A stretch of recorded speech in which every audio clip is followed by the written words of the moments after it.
사랑과 은혜가 풍성하신 하나님 아버지, 죄로 인하여 죽을 수밖에 없었던 저희를 위해 독생자 예수 그리스도를 보내주시어 구원하여 주시고 다시금 제자의 신분으로 회복시켜 주신 은혜에 깊은 감사를 드립니다. 이토록 큰 은혜를 입었음에도 불구하고 지난 한 주간 세상 속에서 연약하게 무너졌던 저희의 모습들을 고백하오니 용서하여 주시옵소서. 바쁘고 분주한 일상이라는 핑계로 하나님의 뜻보다는 세상의 가치와 방향, 시선들을 더 쫓으며 살았음을 이 시간 주님 앞에 정직하게 내려놓습니다. 세상을 향했던 저희의 시선을 다시 주님께로 돌리게 하시고 주의 보혈로 저희를 정결케 하여 주시옵소서.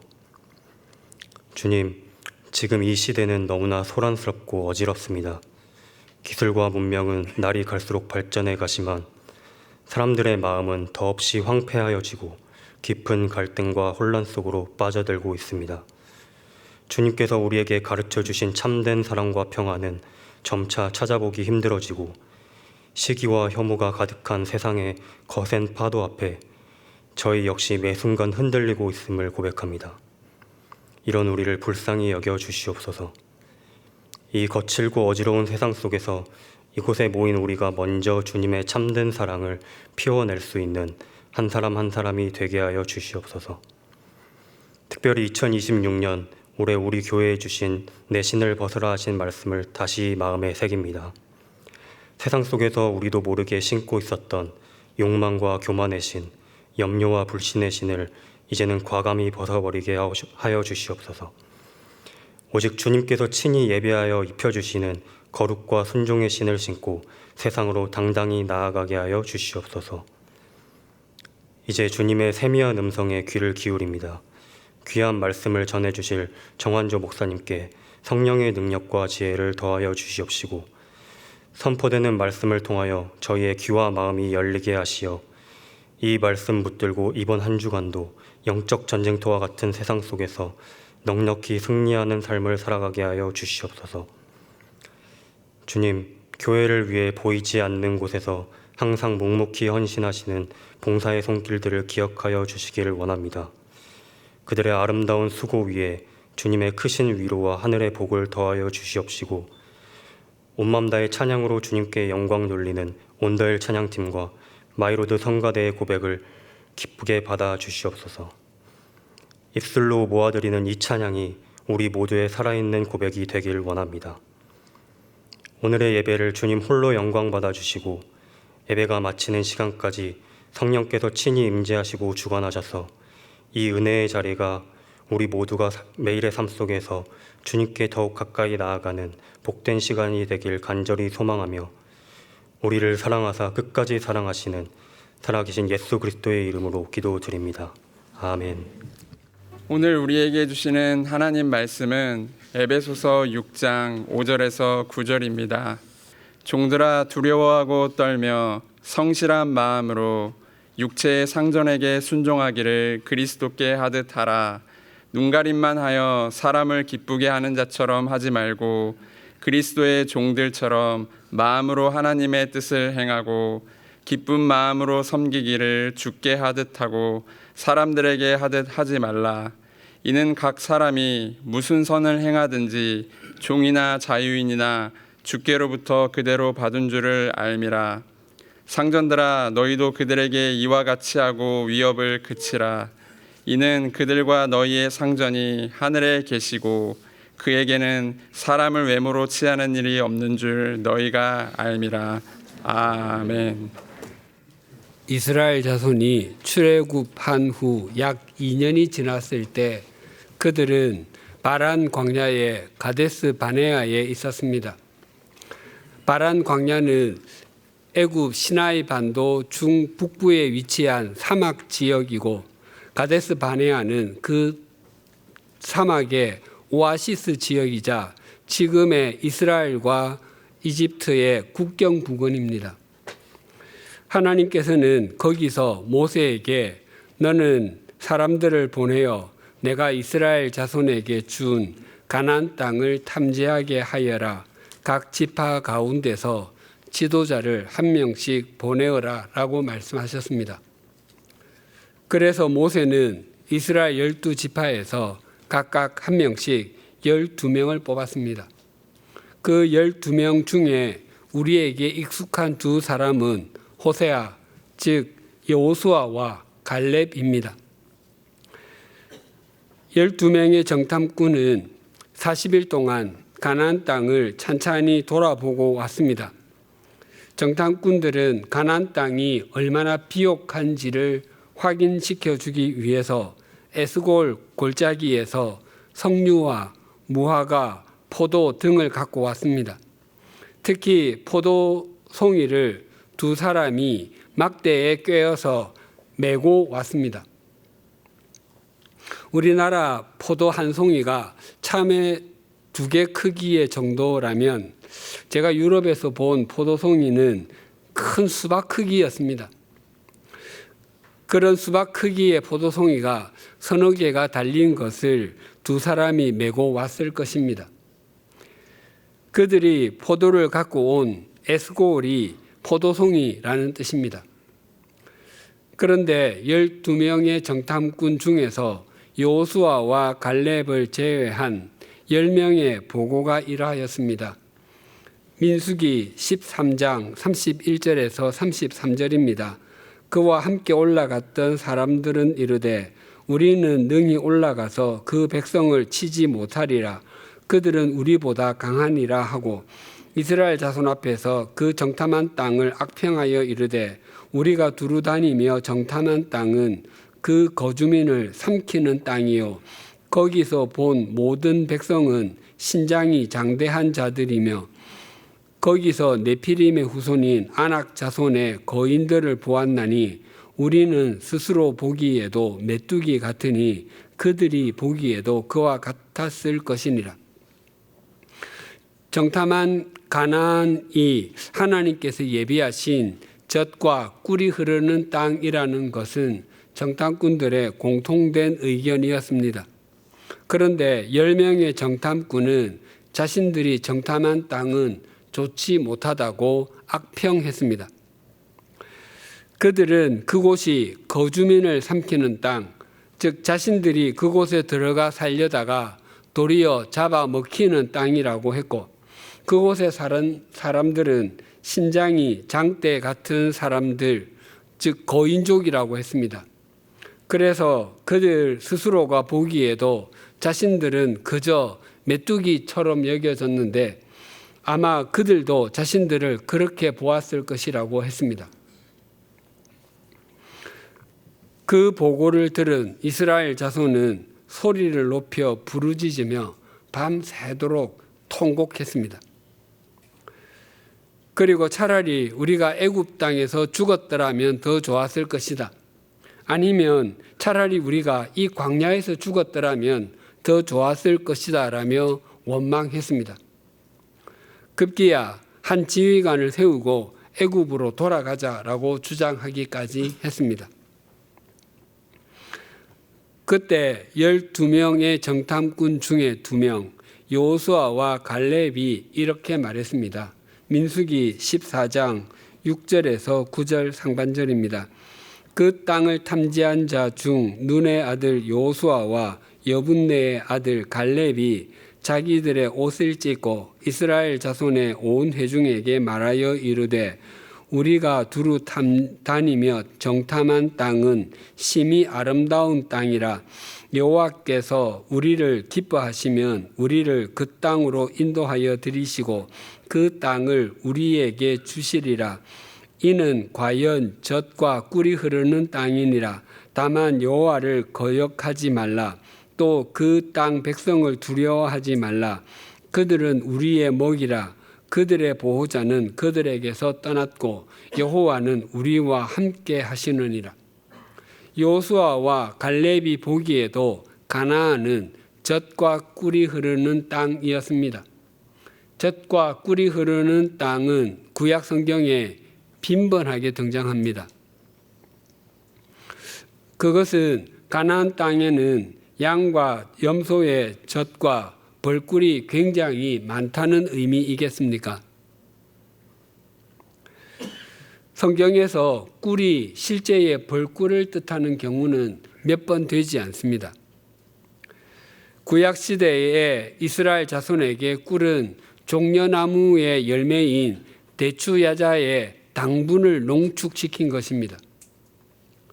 그래서 젖과 꿀이 흐르는 땅에서 젖은 양과 염소가 먹을 수 있는 풍성한 초장을 뜻하고, 꿀은 대추야자의 꿀처럼 단 여름 과실을 맺는 과실수를 뜻합니다. 즉 가나안 땅은 젖으로 대표되는 목축업과 꿀로 대표되는 농업이 조화를 이룬 곳이라는 의미입니다. 10명의 정탐꾼은 가나안이 자신들이 그곳에 들어가 살려다가 도리어 잡아먹히는 땅이라고 보았지만, 여호수아와 갈렙에게는 하나님께서 약속해 주신 심히 아름다운 땅으로 보였습니다. 또한 10명의 정탐꾼은 그곳에 사는 사람들은 거인이고 자신들은 메뚜기라고 평가했지만, 여호수아와 갈렙은 그들은 우리의 먹이, 즉 밥이라고 평가했습니다. 이처럼 여호수아와 갈렙과 10명의 정탐꾼의 평가가 극명하게 달랐던 것은 그들의 시선 속에 그 땅을 약속하신 하나님이 계신지와 계시지 않는지의 차이였습니다. 10명의 정탐꾼에게는 눈에 보이는 현상이 전부였다면 여호수아와 갈렙은 그 현상 위에 계신 하나님을 보았습니다. 마치 이스라엘과 블레셋의 전투에서 이스라엘 군대가 눈에 보이는 골리앗만을 보았다면, 다윗은 그 골리앗과 함께 그 위에 계신 하나님을 보았던 것과 비슷합니다. 결국 여호수아와 갈렙은 약속의 땅 가나안으로 들어갔지만, 나머지 10명의 정탐꾼은 다른 구세대와 함께 광야에서 죽고 말았습니다. 가나안 땅 정탐 후 45년의 세월이 지났습니다. 이스라엘 자손은 가나안 땅을 차지하는 마무리 단계로 지파별로 땅을 나누고 있었습니다. 그때 갈렙이 이렇게 말했습니다. 여호수아 14장 7절에서 12절입니다. 내 나이 40세에 여호와의 종 모세가 가데스 바네아에서 나를 보내어 이 땅을 정탐하게 하였으므로 내가 성실한 마음으로 그에게 보고하였고, 나와 함께 올라갔던 내 형제들은 백성의 간담을 높게 하였으나 나는 내 하나님 여호와께 충성하였으므로 그날에 모세가 맹세하여 이르되, 내가 내 하나님 여호와께 충성하였은즉 내 발로 밟는 땅은 영원히 너와 내 자손의 기업이 되리라 하였나이다. 이제 보소서, 여호와께서 이 말씀을 모세에게 이르신 때로부터 이스라엘이 광야에서 방황한 이 45년 동안을 여호와께서 말씀하신 대로 나를 생존하게 하셨나이다. 오늘 내가 85세로 돼 모세가 나를 보내던 날과 같이 오늘도 내가 여전히 강건하니 내 힘이 그때나 지금이나 같아서 싸움에나 출입에 감당할 수 있으니 그날에 여호와께서 말씀하신 이 산지를 지금 내게 주소서. 당신도 그날에 들으셨거니와 그곳에는 아낙 사람이 있고 그 성읍들은 크고 견고할지라도 여호와께서 나와 함께 하시면 내가 여호와께서 말씀하신 대로 그들을 쫓아내리이다 하니, 갈렙은 여호수아와 함께 정탐을 마친 후에 돌아와 모세에게 성실한 마음으로 보고하였다고 합니다. 그리고 갈렙이 그런 마음으로 10명의 정탐꾼과 다른 보고를 할 수 있었던 것은 하나님 여호와께 충성했기 때문이라고 반복해서 말합니다. 충성하다는 만족시키다, 가득 채우다에서 파생된 말입니다. 즉 갈렙은 하나님께서 만족해 하시는 일에 헌신했고, 하나님으로 가득 채워진 사람이었던 것입니다. 그리고 갈렙은 정탐했던 때로부터 45년이 지나 85세가 되었을 때도 신실했습니다. 그래서 이 산지를 내게 주소서라고 합니다. 나이가 들어갈수록 편안한 것을 찾는 것이 자연스럽습니다. 하지만 갈렙은 현실에 안주하지 않았습니다. 다른 지파 사람들은 아낙 사람이 있는 산지를 차지하는 것을 두려워했지만 갈렙은 하나님께서 자신과 함께 하시면 그들도 쫓아낼 수 있다고 확신하고 있습니다. 그 확신은 갈렙의 마음에서 나온 것이 아니라 그동안 함께 해주시고 역사해 주신 하나님에 대한 믿음으로 인한 것이었습니다. 그 산지 헤브론입니다. 그 산지는 아브라함이 아들 이삭을 하나님께 드리려 했던 곳이었고 후에 예루살렘 성전이 세워진 곳입니다.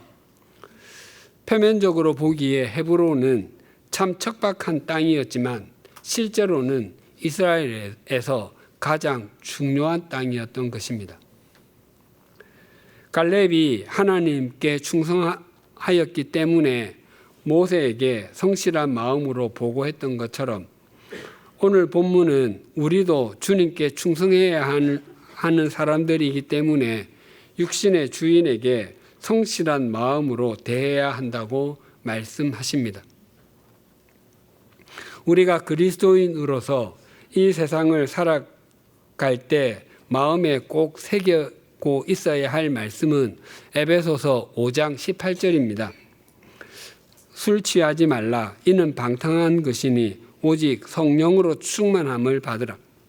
술 취함은 소주나 와인 등의 알코올에 빠져 있는 것만을 의미하지 않고 우리로 하여금 지혜 있는 사람이 아니라 지혜 없는 사람과 어리석은 사람이 되게 하는 것, 빛의 열매를 맺는 삶이 아니라 열매 없는 어두움의 일에 참여하는 것, 우리로 하여금 건강한 삶을 살지 못하게 하는 다양한 종류의 중독 등 우리의 인생을 낭비하게 하는 것들의 총체라고 할 수 있습니다. 그래서 우리로 하여금 인생을 무의미하고 무가치하게 보내게 하는 세속적 가치관에 물들지 않게 하는 최상의 방법은 오직 성령님으로 충만함을 받는 것입니다. 그러나 우리가 성령님으로 충만하게 된다고 해서 우리의 삶이 매일 구름 속을 걷는 것과 같게 되는 것이 아닙니다.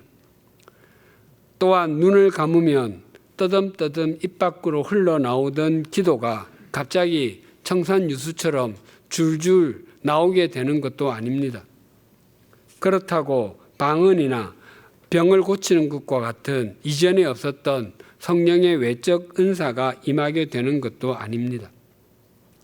우리가 성령님으로 충만하게 되면 이전보다 훨씬 더 바르게 생각하게 되고 더 제대로 행하게 되며 자기 삶의 자리에서 어떻게 사는 것이 주님의 뜻을 이루며 살아가게 되는 것인가를 구하게 됩니다.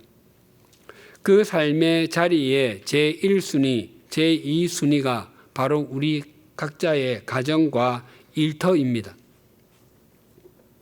성령님으로 충만한 사람이 가정과 일터에서 지니게 되는 바른 마음가짐을 한 줄로 정리하면 5장 21절입니다. 그리스도를 경외함으로 피차 복종하라. 바울은 복종, 즉 순종의 의무가 어느 한쪽에 있지 않고 양쪽 모두에게 있기에 피차 복종하라고 권면합니다. 예수님께서도 반복해서 말씀하셨습니다. 서로 사랑하라. 내가 너희를 사랑한 것 같이 너희도 서로 사랑하라. 너희가 서로 사랑하면 이로써 모든 사람이 너희가 내 제자인 줄 알리라. 세상에는 사랑을 주기만 하는 의무를 진 사람도 없고 사랑을 받기만 해도 괜찮은 사람도 없습니다. 또한 세상에는 사랑을 주기만 해도 괜찮을 정도로 넘치는 사랑을 가진 사람도 없고 사랑을 줄 수 없을 정도로 사랑이 부족한 사람도 없습니다. 예수님께서는 성경의 내용을 잘 아는 것보다도 또 기도를 많이 하는 것보다도 서로 사랑하는 것이 주님의 제자됨의 증거라고 말씀하셨습니다. 마찬가지로 세상에는 복종만 해야 하는 의무를 진 사람도 없고 복종을 받기만 해도 되는 사람도 없습니다. 또한 세상에는 복종하기만 해도 괜찮을 정도로 많은 복종심을 가진 사람도 없고 복종할 수 없을 만큼의 적은 복종심을 가진 사람도 없습니다. 우리가 피차 복종하는 것은 우리가 성령님으로 충만함을 받은 사람이라는 것을 보여주는 강력한 증거입니다. 또한 바울은 피차 복종하라라고만 말하지 않고 그리스도를 경외함으로 하라라고 권합니다. 우리가 피차 복종해야 하는 이유는 우리는 그리스도를 경외하는 사람들이기 때문이며 또한 피차 복종하는 것이 그리스도를 경외하는 것의 표현이기 때문입니다.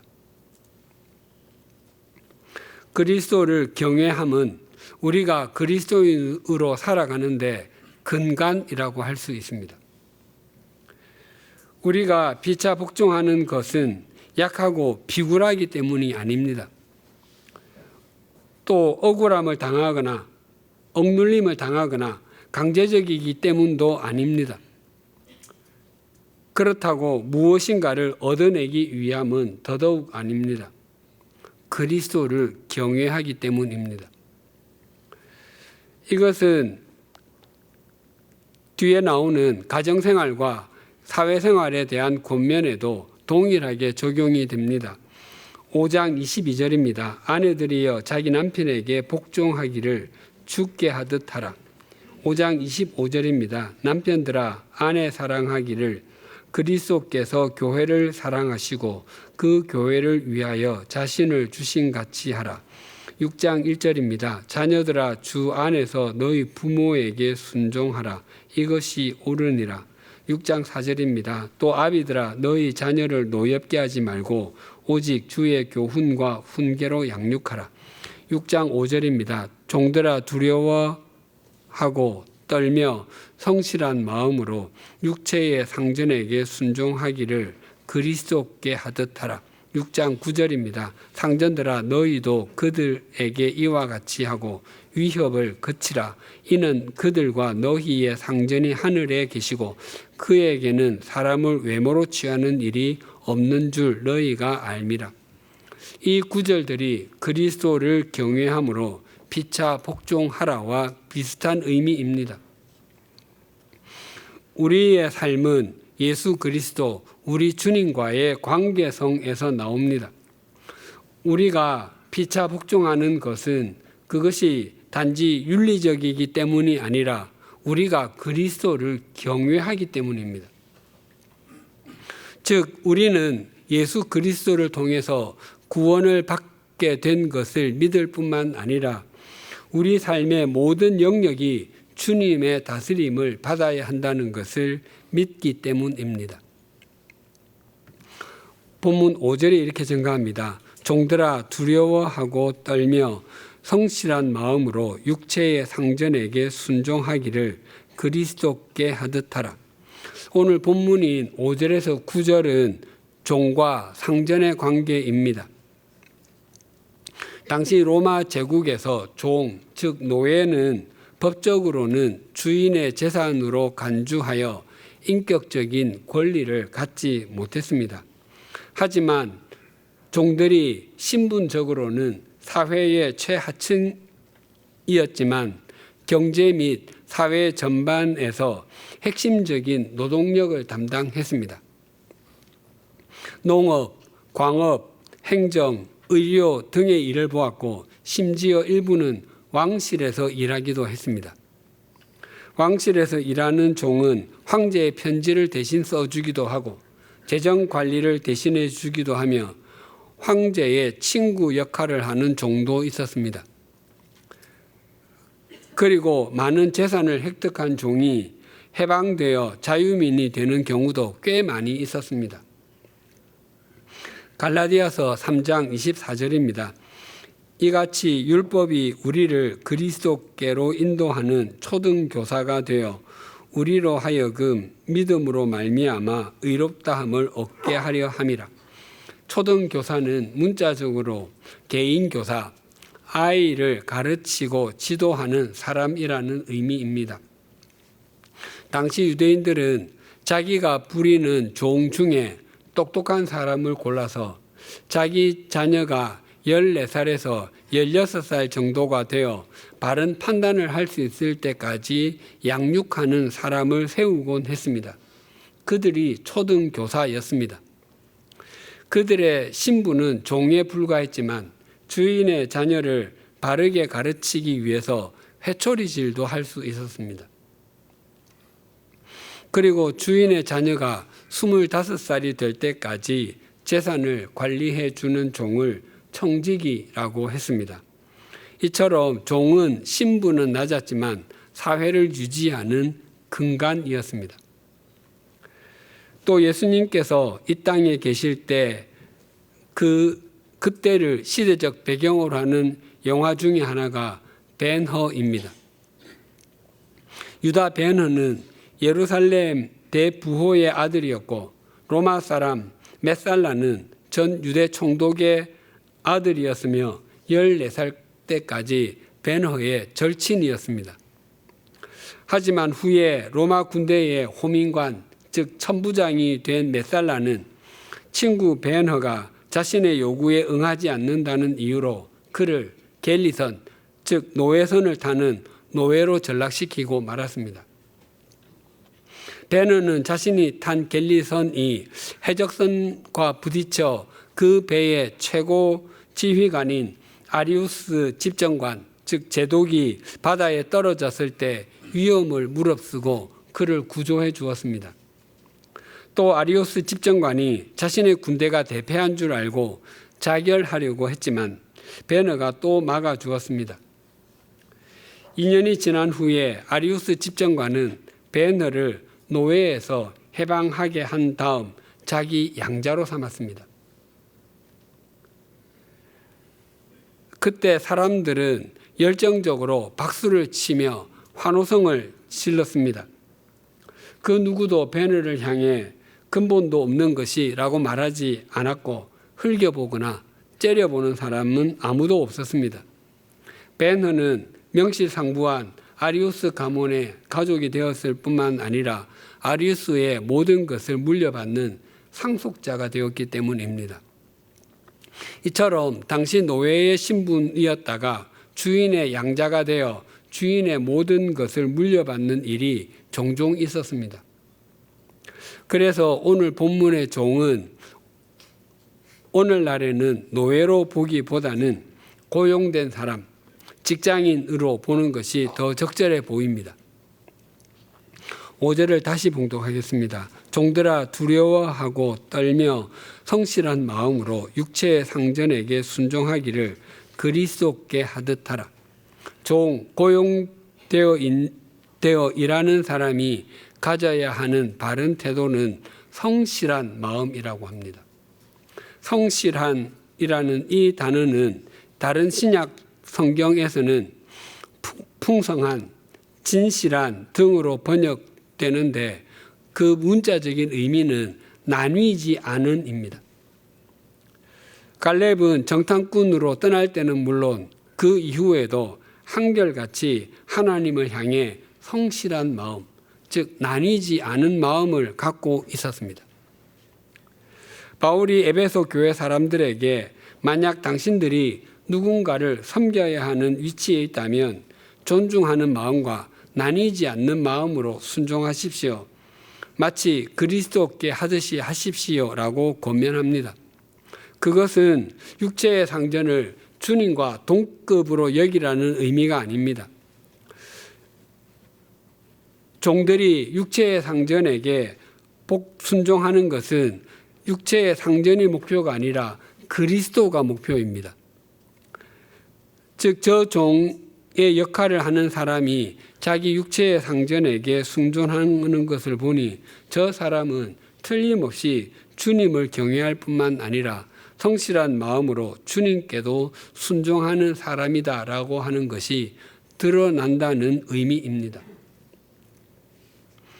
우리는 형들의 시기와 질투로 애굽의 종으로 팔려간 요셉의 이야기를 잘 알고 있습니다. 요셉이 보디발의 집에서 종살이하고 있을 때를 이렇게 말씀합니다. 창세기 39장 2절에서 5절입니다. 여호와께서 요셉과 함께 하심으로 그가 형통한 자가 되어 그의 주인 애굽 사람의 집에 있으니 그의 주인이 여호와께서 그와 함께 하심을 보며 또 여호와께서 그의 범사에 형통하게 하심을 보았더라. 요셉이 그의 주인에게 은혜를 입어 섬김에 그가 요셉을 가정 총무로 삼고 자기의 소유를 다 그의 손에 위탁하니 그가 요셉에게 자기의 집과 그의 모든 소유물을 주관하게 한 때부터 여호와께서 요셉을 위하여 그 애굽 사람의 집에 복을 내리심으로 여호와의 복이 그의 집과 밭에 있는 모든 소유에 미친지라. 하나님께서는 요셉이 형통한 자가 되었다고 합니다. 형통의 사전적인 의미는 온갖 일이 뜻대로 됨입니다. 그러나 요셉이 애굽에 있게 된 것은 그가 어떤 뜻을 품었기 때문이 아니었습니다. 요셉이 애굽으로 유학을 왔다면 몰라도 지금 노예로 팔려왔는데 그것이 무슨 형통이라 할 수 있겠습니까? 그럼에도 하나님께서 요셉이 형통한 자가 되었다고 말씀하시는 것은 하나님의 뜻대로 또한 하나님의 계획대로 진행되고 있고 거기에 요셉이 걸맞게 행하고 있다라는 의미로 보입니다. 미성숙하고 자기중심적이었던 요셉이 처음에는 자신에게 주어진 상황에 순종하려고 했던 것이 아니라 자기가 원하는 대로 해달라고 하나님께 간절히 기도드렸을지도 모릅니다. 하나님, 제발 저를 아버지의 집으로 돌려보내주시면 이전과는 다른 삶을 살겠습니다. 고자질도 하지 않고 채색 옷도 입지 않으며 형들과 같이 짐승을 치겠습니다라고 기도했을 것입니다. 요셉의 삶이 보디발의 집에서 얼마나 성실했던지 그 주인이 하나님께서 요셉과 함께 하심을 보았다고 합니다. 즉 요셉의 삶에서 이루어지는 일들을 보면 하나님께서 함께 하시고 하나님께서 하셨다고밖에 설명할 길이 없는 것입니다. 사실 그러했습니다. 아버지의 집에서 요셉은 채색 옷만 입고 있었지 실제로 일하지 않았습니다. 그런 청소년 요셉이 주인의 눈에 들 때까지 그것도 단순히 일을 잘한다 정도가 아니라 불신자인 보디발이 요셉의 삶에서 하나님의 역사를 보는 것은 결코 요셉 혼자만의 능력이 아니었습니다. 특히 범사에 그러했다고 하는데 이 범사에라는 단어는 각각 전부 모두의 뜻도 있고 완전히의 뜻도 있습니다. 그러니까 요셉은 한두 가지 일만 잘한 것이 아니라 모든 일을 잘했고 뿐만 아니라 그것도 완벽하게 해내었던 것입니다. 요셉은 성실한 마음으로 육체의 상전에게 순종하기를 하나님께 하듯 하라라는 말씀대로 행한 것입니다. 그래서 요셉은 보디발 집에서 총무가 되어서 재산 관리자가 되었습니다. 그때부터 애굽 사람의 집에 하나님의 복이 내리기 시작했습니다. 보디발의 집안에 온갖 변화가 일어나게 된 구분이 되는 지점이 있었는데 그것이 그가 요셉에게 자기의 집과 그의 모든 소유물을 주관하게 한 때부터입니다. 그래서 성경은 하나님의 복이 보디발의 집에 있는 모든 것에 미치게 된 이유가 요셉을 위해서, 즉 요셉 때문에라고 말씀합니다. 갈렙과 요수아가 하나님을 향해 성실한 마음을 가졌을 때 그들은 이스라엘 자손을 가나안 땅으로 인도하는 통로가 되었습니다. 요셉이 하나님 앞에서 성실하게 행했을 때 그는 이스라엘 자손이 애굽으로 이주하여 살게 되고 후에 있을 이스라엘 자손의 출애굽의 출발점이 되었습니다. 이러한 삶은 우리가 있는 곳이 어디이든지 우리에게 맡겨진 일이 무엇이든지 우리가 성실한 마음으로 살아가야 할 의무가 있다는 것을 일깨워 줍니다. 나 한 사람이 성실한 마음으로 주님께 순종하듯이 행했을 때 나로 인해서 내 가정이 복을 받게 됩니다. 또한 나 한 사람이 성실한 마음으로 주님께 순종하듯이 행했을 때 내가 속한 일터가 새로워집니다. 뿐만 아니라 나 한 사람이 성실한 마음으로 주님께 순종하듯이 행했을 때 우리 교회가 구별되게 됩니다. 우리 100주년 기념교회가 교회의 교회다움을 유지하게 되고 한국교회 200년을 향한 길닫기의 소명을 다하게 되는 것은 공동 담임 목사나 교역자에게만 달려있지 않고 우리 각자가 성실한 마음으로 주님께 순종하듯이 행하는 것에서부터 출발됩니다. 우리 모두 성실한 마음으로 주님께 순종하듯이 행하기 위해서 우리의 신을 벗으십시다.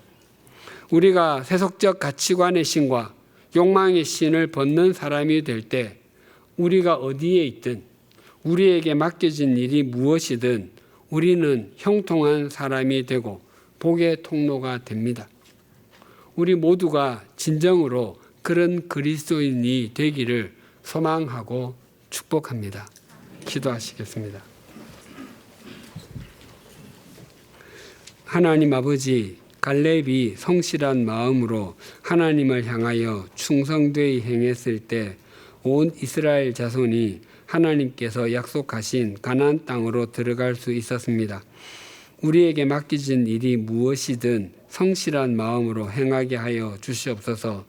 또한 갈렙이 45년이 지나도록 그 마음이 변하지 않고 더욱 성실해졌듯이 우리의 삶과 믿음도 어제보다는 오늘보다는 내일이 더욱 성실하게 하여 주시옵소서. 그래서 한평생 주님의 통로로 쓰임을 받는 은총을 누리게 하여 주시옵소서. 또한 요셉의 종살이는 억울하게만 보입니다. 하지만 하나님께서는 요셉과 함께 계실 뿐만 아니라 요셉을 형통하게 해주셨습니다. 우리가 처해 있는 상황에서 그 상황을 바꾸어 달라고 부르짖기보다 그 상황에서 성실한 마음으로 주님께 순종하듯이 행하게 하여 주시옵소서. 주님께서는 우리의 삶을 인도하시는 분이시기에 우리가 처한 상황을 모르지 아니하심을 신뢰합니다. 우리가 성실한 마음으로 행함으로 우리의 삶과 인격, 믿음이 성숙하게 하시고 우리의 인생이 하나님의 역사의 통로가 되게 하여 주시옵소서. 하나님 아버지, 이제 사흘 후면 전국 동시지방선거에서 각 지역의 단체장들이 선출됩니다. 선거를 통해서 뽑히신 분들이 자신의 직책을 성실한 마음으로 감당하게 하여 주시옵소서. 그래서 뽑힌 공직자들이 서로 믿을 수 있는 사회를 만들어 가는데 디딤돌이 되게 하시고 뒤틀린 우리 사회의 부분을 바르게 펴는 사람들이 되게 하여 주시옵소서. 바라옵나니 그렇게 헌신한 사람들을 뽑을 지혜를 우리에게 주시옵소서. 예수님의 이름으로 기도드립니다. 아멘.